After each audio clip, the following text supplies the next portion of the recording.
Hola, ¿qué tal? ¿Cómo están? Buenos días, buenos días. Gracias por esperarnos un poco ahí con el tema que estamos teniendo. Gracias a los que están atendiendo. Welcome, Arūnė. How are you? This is Carlos Castañeda from UGOP. Here we are. Thank you, thank you. It's a pleasure to see you and have you this noon here in Mexico and Peru, and you are a few hours ahead from us. So, thank you. And to talk about this change in government, how is going? What are you doing from this part of the world, there in Europe, in this new way to focus in government to provide a better service to the citizens, a better administrations, and in the end to have a better relation between citizens and government with this digital environment we have nowadays. So thank you again, Arūnė, and let's talk about this issue. Yeah, so I mean, I think a lot of people know that not only Lithuania, but the Baltic states in general in Europe are often kind of digital pioneers in the digital government space. And, we do have quite a lot of digitized public services. We have a society that's very ready to take on these new solutions, both from the government, from businesses, but we saw that it's not enough. It's not enough to just simply digitalize the processes. Even if you do it well, you have to kind of try and achieve the new frontiers of the innovation. And it's not enough to have these kind of simple processes of digitalization to do that. And what specifically we saw in Lithuania that we have this public sector that has a lot of interesting challenges, and tech challenges, especially the ones that they cannot solve themselves. And at the same time, we have this entrepreneurial community, startup community that, especially younger people are really keen on solving not just business problems, but social problems that have social impact. And we try to build the GovTechLab kind of as a tool within the public sector to connect this public sector challenges that are often maybe not willingly announced to the world, and then the startup entrepreneurial community that is kind of, might want to solve those challenges, but are often afraid of the public sector, or they're just not sure how to work with it. So I think this is this kind of connection, and making these more unexpected connections is kind of a next step for the digital government, and for in general completely new approach to public services, because we saw how various fintech startups changed the banking industry, and how they managed to refocus it not on their bank's legacy systems, but on the consumer, making sure that the consumer can easily transfer money and so on. So I think that the startups and startup thinking can bring that to the government as well. Okay. Bueno, para nuestra asistencia o nuestra audiencia en español, nos comenta Arūnė acerca de esta similitud entre los cambios que hace el entorno fintech, cómo se aplican un poco hacia el GovTech en la cuestión de la innovación, de los avances que se están teniendo en la startup, y cómo es similar este proceso donde se están enfocando en los consumidores estas empresas fintech. Así el GovTech se está enfocando obviamente cada vez más en los ciudadanos, en sus consumidores, digamos. Well, you are talking about how this focus or similar in the fintech and GovTech, focusing on consumers, and obviously in government, focusing on the citizens' needs, how they can make their permits and their issues with government, make it easier, this relation. I always been thinking that the relation between government and citizens are a kind of rough relation because, well, nobody wants to go to any government office and spend 2 or 3 hours making feelings or other things. How are you giving or making this relation easier? Let me translate. Le pregunto a Arūnė que cómo están haciendo, por qué esta relación entre gobierno y ciudadano siempre es un poco áspera, porque pues nadie quiere ir a gastar 2 horas o 3 en un trámite a una oficina gubernamental. ¿Cómo están haciendo desde el entorno de Arūnė? ¿Cómo están haciendo para hacer esto más sencillo? Arūnė, how are you working on this? Yeah, engaging the citizens is definitely not an easy task for any government. That's why we kind of try and put our focus on them engaging these innovative companies, and then kind of through their minds and their skills, engaging and trying to build better services that would just kind of automatically engage more people. And to achieve that, we build, and what we try to do is build a standardized process. So, that everyone knows what to expect. We looked at the best kind of open innovation practices from the business world and applied a similar process to the public sector, and we called it GovTech Challenge Series. Okay, let me translate this because it's important. Dice que nos comenta Arūnė que lo que están haciendo es estandarizar procesos para que todos sepan qué esperar cuando van a una oficina de gobierno. Y esto es importante, estandarizar el proceso desde la información que está publicada y que ese proceso se siga realmente para que uno no se tope con que hay nuevos requisitos, que hay nuevas cosas. Entonces están también en un proceso de innovación abierta, donde les ayuda precisamente a obtener estas mejores prácticas que pueden heredarlas o que pueden copiarlas de la iniciativa privada. Go ahead, please, Arūnė. Yeah, so we built a process and called it GovTech Challenge Series. So it's kind of a 4-stage process where we first start with challenge selection and challenge definition. So helping government actually understand, where the challenge lies, because there are often, non-technological solutions to the various problems. But of course, we can help only with the tech bit.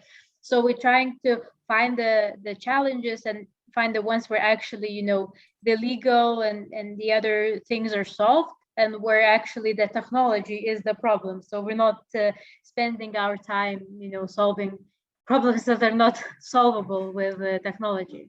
Okay, let me translate. Me indica Arūnė que hay digamos, un mecanismo de 4 pasos, donde el primero es identificar el reto que tiene el gobierno. Y cómo pues esto se puede resolver, o ven también las instancias legales que hay que modificar, ven la cuestión incluso de la tecnología, para que esto no sea un proceso o no sea una solución a un problema que no existe. Porque muchas veces también, y eso déjenme compartirlo, muchas veces aplicamos tecnología porque está ahí, porque es innovadora, porque es deseable, pero el principal punto que nos comenta Arūnė es identificar el reto y a partir de ahí empezar a hacer su proceso. Go ahead, please, Arūnė.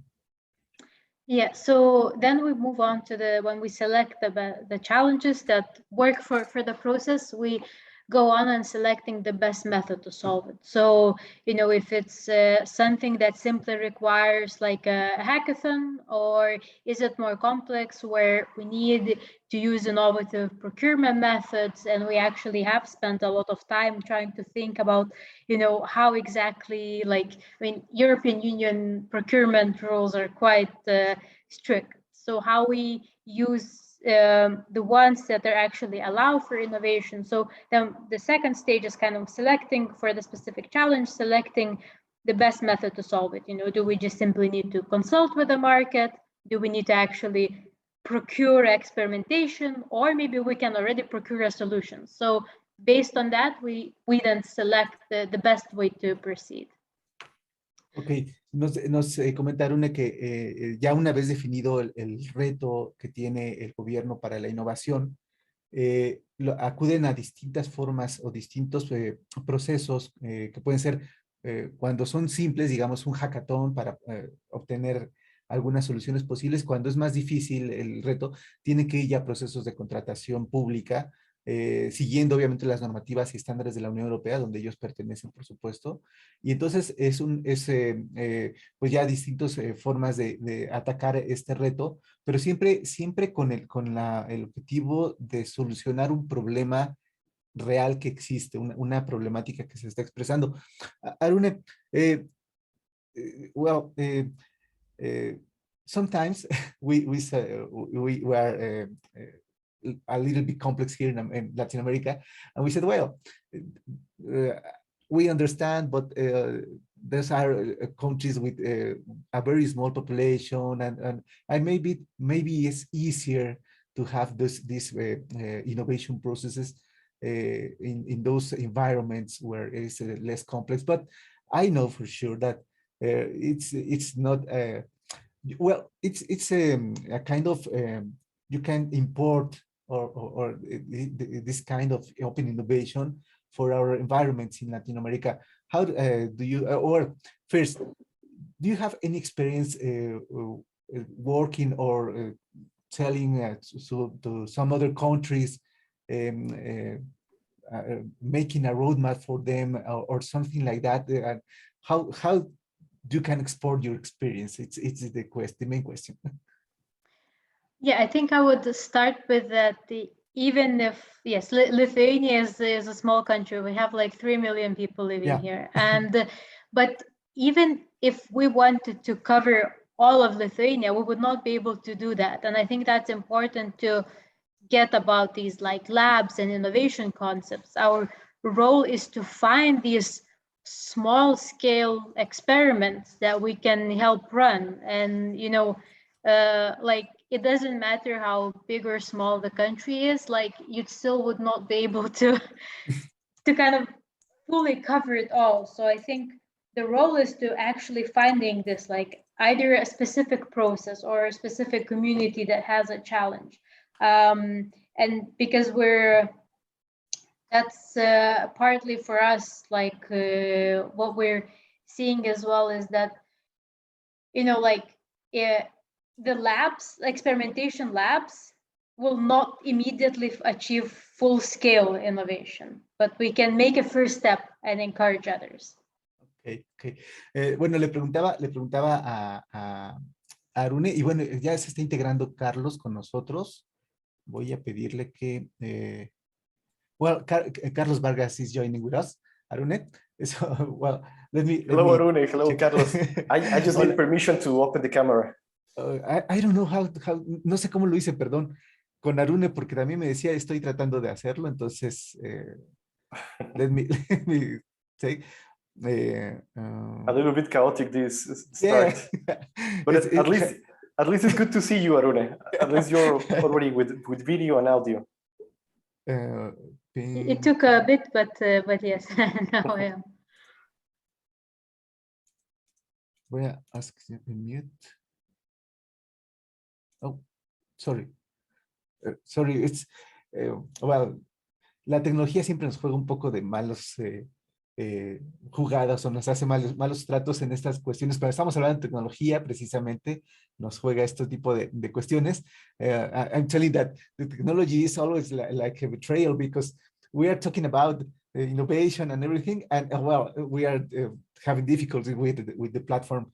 But well, le preguntaba a Arūnė que siempre decimos que, bueno, en Latinoamérica nos referimos a que a veces estos procesos son,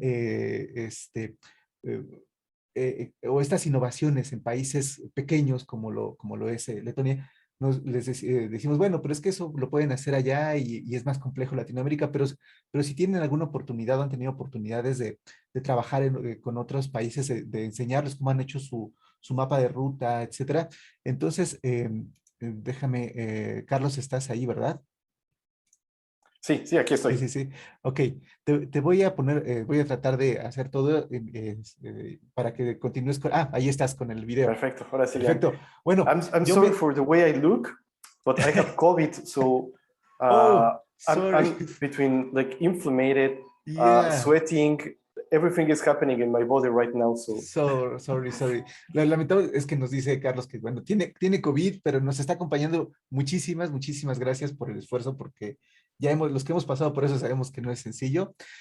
Pero los dejo para que continúen en la entrevista. Carlos tiene una gran experiencia, es doctor en tecnologías de la información, en gobierno digital, ¿verdad? Eres doctor. Eres doctor. Entonces, bueno, él tiene una gran experiencia. Lo conozco hace ya unos buenos años, un gran amigo además, pero lo dejo para que continúe con esa entrevista, porque yo aquí nada más estaba haciendo el bateador emergente. Entonces, Arūnė, I'm going to disappear from the meeting because I was only an emergent speaker, but I live with Carlos, that is a very good friend from several years ago. So thank you, and please continue with the chat, and well, I'll be hearing and watching this session for sure. Thank you very much. Me despido por un momento y pues adelante, Carlos. Thank you, Carlos. So, Arūnė, as I just got in, if you could update me in which stage you were. I mean, like we both agree by email that you will be presenting something, but I don't know if we follow that way.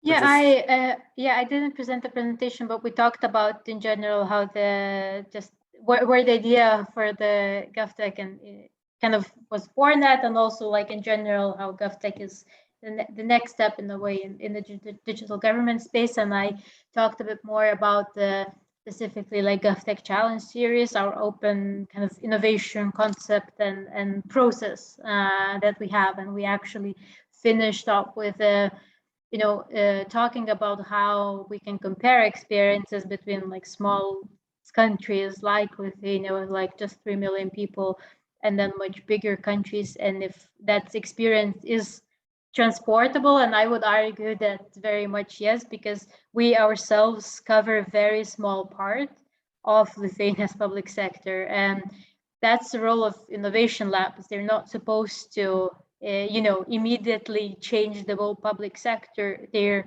supposed to create spaces for experimentation, and you can do that on challenge after challenge. You don't need to cover all of the country at once. So I think that's definitely kind of exportable or transferable, if you will, but of course the scope has to be understood and measured. And you cannot have similar like 4-person team if you want to have the same impact for country that has 10 million people or more. Okay, just give me 2 seconds to translate a little bit of the general idea. Entonces dice que si es adaptable el laboratorio o los trabajos que ellos hacen en Lituania, porque bueno, una cosa es un pequeño país báltico en comparación con grandes países de Latinoamérica, y ella dice que bueno, que sí tiene mucho el poder de tropicalizarse o hacer uso de un laboratorio GovTech en países más grandes, puesto que no está, y disculpen de nuevo por estar hablando de esta manera, la garganta me arde mucho. Entonces dice que tiene mucho sentido porque ellos no llegan a cambiar todo el sistema público de un día para otro, sino que van haciendo cambios pequeños, van por organización, y eso es algo que también se puede aplicar en una administración pública mucho más grande. Arūnė, yeah, I agree with you. And in fact, this is one of the main issues that I encounter myself when I'm working with digital transformation in Latin America or bigger countries, that they tend to have the opinion that, yeah, it happens in Lithuania, it happens in Estonia, it happens in Finland, Denmark, because they're small countries, there's small population, and they can make change very easily. But here in Latin America, we're talking about 100 million people, 60 million people, like, it's a little bit different. But I agree with you that it's very easy to tropicalize, because it's not a team that it's not one Arūnė that is passing to Peru, that is passing to Mexico, and that is going to change everything. But it's the idea the idea that is going to change the way how administration or public administration works. And public administration here in Peru, in Lithuania, in Germany, they like all the public administration have more or less the same like tasks to do. Like people need to pay taxes, government has to assure safetyness, they have to assure education, health, etc. So it's more or less the same task work that everyone has. It's just different approaches. And you are having a different approach, a more innovative approach. And that's what I think Latin America should learn about what you are doing in the lab. One question that I had that is, I think, very relevant in the context of Latin America and in general in the whole world, the discussion in GovTech. It's something that I have seen. You started the GovTechLab from the public sector, right? But there are several other models, but they start from the public, so for the educational sector, the academia. They start from from private sector as well, or in combination private and public, or the combination of three of them, etc. So how did you manage to take it directly from the public sector? Like, what are the main troubles that you faced on this path? Yeah, so we started it from within the public sector, but it wasn't something that was put on a strategy and said, oh, you have to create a GovTechLab. Even though we started it from the public sector, it was more kind of bottom-up initiative because we just had that idea, a few kind of managers in the public sector, and decided to build it. So I think, and that's important because sometimes when you have very top-down approach on innovation, it doesn't always work. Yeah, but I think, yeah, I think this is definitely something that has to be like contextual, depending on like where the trust of the society lies in. Of course, I mean, I think in most of the countries in the world, we have a bit of a crisis now in the institutions and in the public sector institutions, but in Lithuania, at least, that felt a place where we can, because the main challenge for us, at least what we felt, is not to attract like startups and companies or citizens, but to make sure that public sector innovates. So being part of the public sector helps because they don't think that we're here to sell something to them or something. They understand that, okay, they're part of the public sector, they're not trying to just sell us something, and we can trust them as our co-workers in a way. So for us, that helped a lot from the part of engaging public sector. Of course, if the bigger problem in the country is actually not public sector, but for instance, startups, companies, and if they don't trust procurement processes, then sometimes maybe it's better to have like a kind of a cooperation between the different sectors, because that can increase the trust in the whole initiative, and make sure that companies actually participate. Okay, so you mentioned something very interesting, but first let me translate a little bit faster. Dice que, bueno, es muy interesante el hacerlo desde el sector público, porque sí lleva muchos retos. Sin embargo, al no ser desde la iniciativa privada, el gobierno no lo siente como que ellos tratan de llegar a venderles algo, sino que los ven como sus mismos compañeros que están tratando de trabajar para mejorar las cosas. You mentioned about procurement, Arūnė. I read your message, so we will be brief. So we have still like 10 minutes to talk freely. The procurement. So do you help institutions to be more open into innovation? We know that public sector is quite a little bit square in terms of innovation, new technologies, and it's hard to trust even small companies to deliver services or new technology. They prefer the bigger companies, and that's a big problem in Latin America, like Microsoft, like, like the major companies. But what happens if they're really small companies, local companies, or global startups, let's say another startup from, I don't know, from Romania, from Ukraine, etc., that has a very good specific solution? And do you help your own government into adapt the procurement into hiring this type of startups?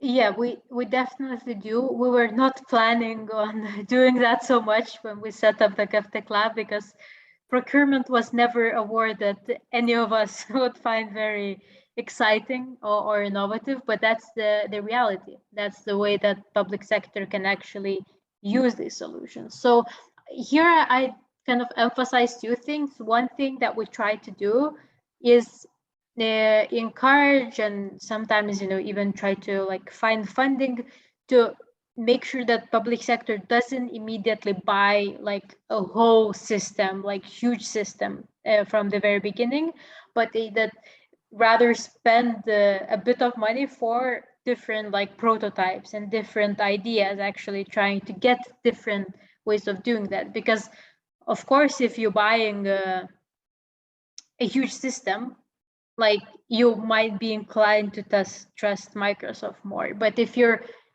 first buying the ideas and prototypes and you want to see, what's possible out there, then you minimize the risk, because it's not that the company will immediately need to, deliver services to like millions of people. They first need to build a prototype, and this is how you first get ideas. And secondly, you then allow these smaller companies to progress, in step-by-step manner, and not from zero to building a system, an information system for 100 millions of people. So that's one thing. And the second is that we actually try to find methods within the within the procurement regulation that fit this idea of open innovation, because often the traditional procurement methods don't. And we actually found ways that are originally used in design and architecture, where you have more, you have a space, hey, you need a hospital there, and you're open to different ideas, how it can look like.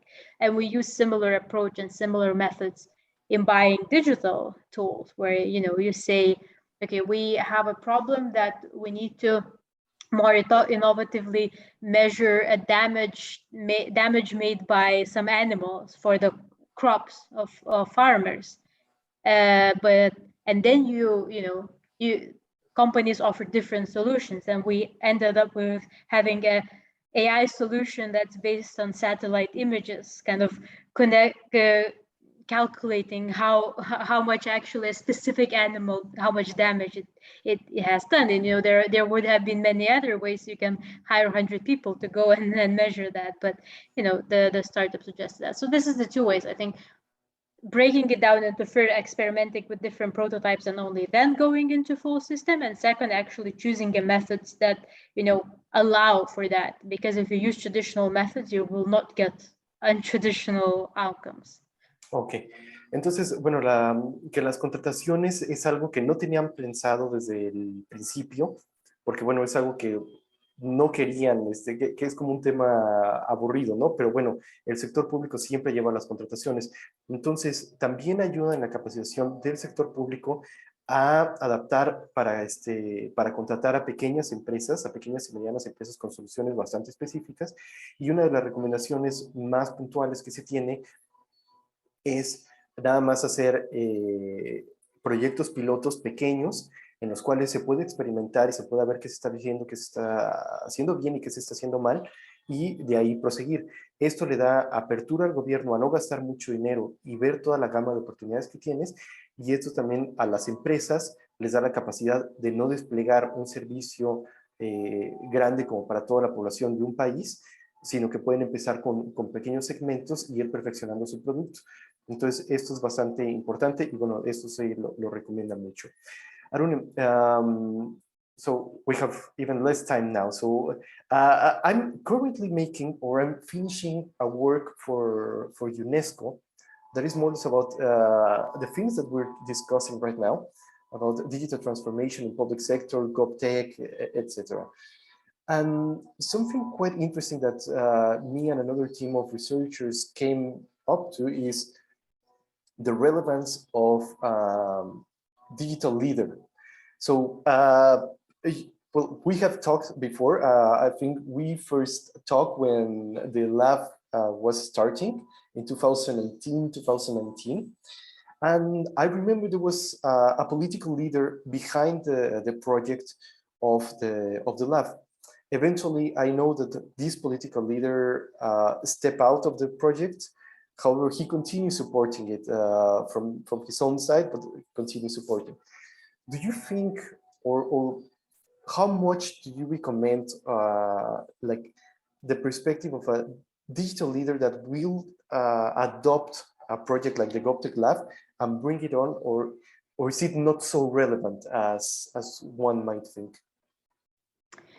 I think it's very, very important to have, someone from the very top of the government supporting this, because I've spent the last few years as well doing research about the impact of innovation labs and trying to understand it, and so it's not easy, and it's not easy to measure. It's not easy to put it into data, into numbers, and which makes it more difficult for it to kind of live sustainably. So if you for the first few years at least, you need someone that just trusts the idea, because innovation is not just like a quick win where you spend 3 months and you have a fully working solution. So if you don't have someone at the top that believes in the idea, it's very easy to kill it off after a few months or a year, because the impact is supposed to be a bit more long term. So I think this is essential. And for us, yes, I think it was great because we had the kind of a deputy minister. So it's not like a political position. It's usually not someone that's politicized position, which makes the idea then it's important that someone that supports your idea is not very like politicized as well, where then someone else comes in and then they want to do the opposite. But someone who is still at the very top can make decisions, and actually that person, he then went on to lead the Invest Lithuania, kind of key investment promotion agency, and still helps us on not day to day, but week to week or so basis, in terms of like strategic vision. So I think this is essential, but you have to find the right person. It can't be like too much on the top, if you will, and too political, but someone who is not very political but can be influential. Yeah, but I think you're entirely right. Like, and that's a big problem here in Latin America, specifically in the last couple of years. If it's political, then and it changes immediately, the next one will come and see the project as something wrong and something that they have to do entirely different, even though it might be doing something good for the country or the citizens. Estábamos hablando de la importancia de tener un líder en el gobierno que apoye la idea de un GovTechLab. No simplemente que sea un líder político, puesto que los líderes políticos cambian y su preferencia o su apoyo, y si llega otro líder de la oposición, pues va a querer tirar el proyecto.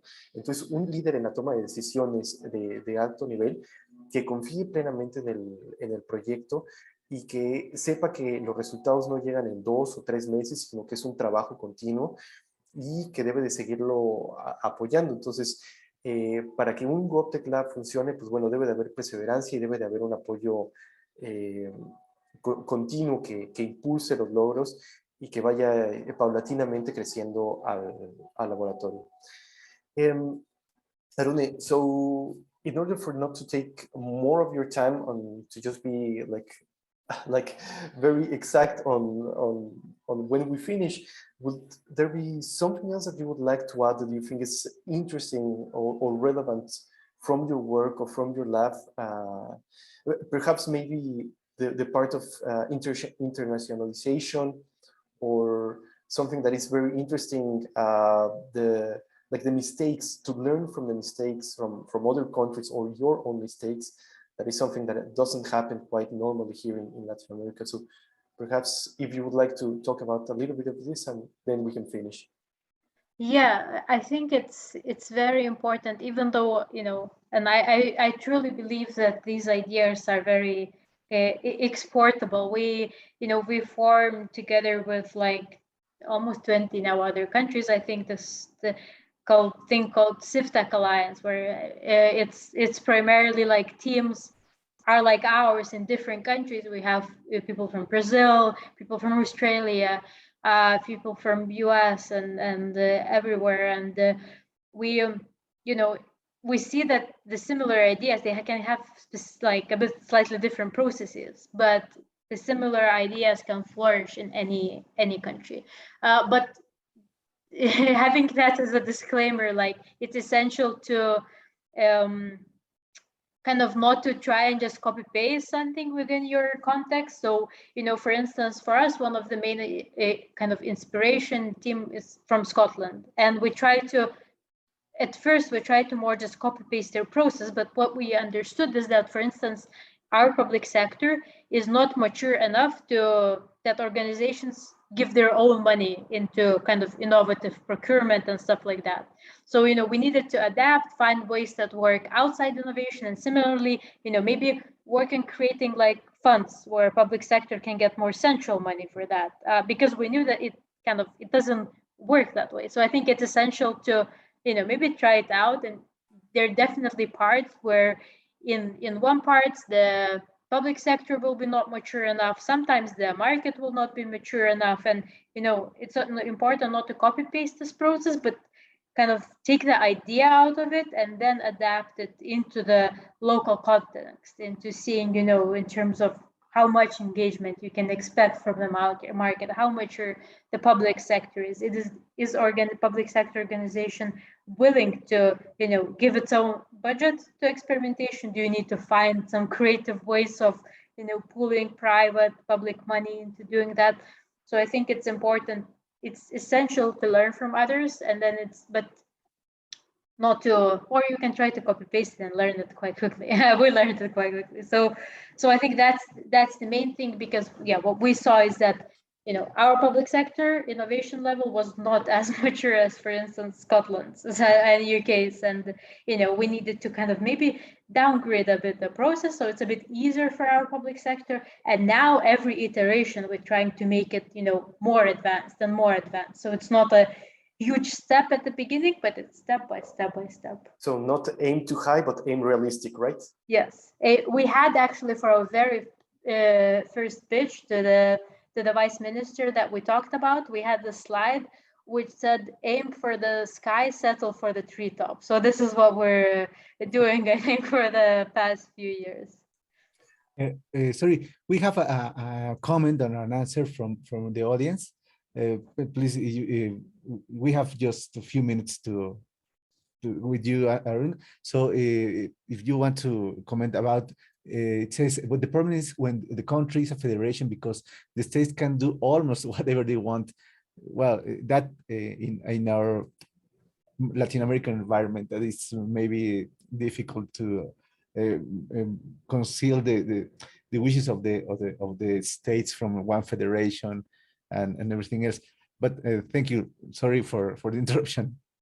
No, I can quickly kind of comment on that, because I think that, maybe then the lab doesn't need to be on a national level. It's, if it doesn't make sense in a local context, maybe it is important to focus on, for instance, city level innovation. And, that can, a lot of different innovations within cities can bring up the whole kind of level of innovation up. And, maybe the next level of maturity is on like states level and then only on federal level. So I think that's important cultural context, that like understanding, where the lab would actually work, because if no one wants to participate in it, there's no point in setting it up. But maybe it's even not even city level, maybe it's neighborhood level. So I think that's why it's important maybe not to take the best cases and try to just like copy paste them on the, same structure, same, in governance and stuff like that, but see where it actually works, even if on the surface it might seem then that you're kind of, settling for the treetops or tree branches. But I think that's precisely what you were talking about, like, right? Not copy paste, but adapt to what your necessity is. Yeah. Exactly like that. Sí, entonces, bueno, la importancia, ya nada más le queda un minuto, pero traduzco esto muy rápido, que bien la adaptación y la internacionalización es muy importante, se debe de aprender de otros países, ver qué están haciendo, a lo mejor integrar también miembros de varios países a un solo equipo para ver las diferentes perspectivas, o tener por lo menos mesas de trabajo continuas con los diferentes miembros de diferentes nacionalidades. Y bueno, también no hacer un copy-paste de las cosas que estamos viendo, como por ejemplo con Lituania, o por ejemplo en Estonia, o en Dinamarca, sino adaptarlo a las necesidades que tienen. Ella cuenta que al principio, cuando ellos empezaron, su nivel de innovación no era muy bueno. Y entonces tenían el ejemplo de Escocia, tenían colegas de Escocia, y veían que su sector de innovación era mucho más elevado y mucho mejor. Y entonces ellos al principio le tiraron a eso, pero no lo lograron, fallaron. Entonces se dan cuenta que se deben de, y ella lo dice como, deben de apuntar o deben de esperar llegar al cielo, pero conformarse nada más con llegar a la punta de los árboles. Entonces es muy importante el poder adaptar y no nada más tratar de copiar lo que estamos viendo de las mejores prácticas. Arūnė, the time is done, so thank you very much for your time. Thank you very much for your experience. I'm very sorry that we started late. I'm sorry for all the troubles with me also to get into the Zoom meeting. But I think we appreciate, in name of the people that are listening, I give you a very big thank you. And I hope you have a great beginning of the week. Thank you very much. It's great to be here. Yep. Let's keep in contact. Thank you. Goodbye, Thank you Arūnė. very much, Bye. Arūnė. So, bueno, invitamos a Alejandra que nos está acompañando también para que pues nos acompañe y nos comente algo acerca de la sesión. Disculpen, hola Carlitos, Iván. Carlitos, gracias totales, Carlos, Iván, Vargas, porque tuvimos un millón de problemas técnicos atrás, que los pudimos solucionar al final. Gracias, Carlos, Iván, por la paciencia. Intentamos de todas las formas posibles, habidas y por haber, con un correo, con otro correo. En fin, muy linda la plataforma. Zoom se ha lucido con Zoom Events, pero sí algunos problemas técnicos. Igual les agradezco a todos por haber estado hoy aquí. Espero que les haya parecido interesante la charla. Muchas gracias a los panelistas por acompañarnos en este espacio. Los esperamos este jueves 14 a las 7 de la noche. Hoy ha sido al mediodía por el tema de desfase horario con Lituania.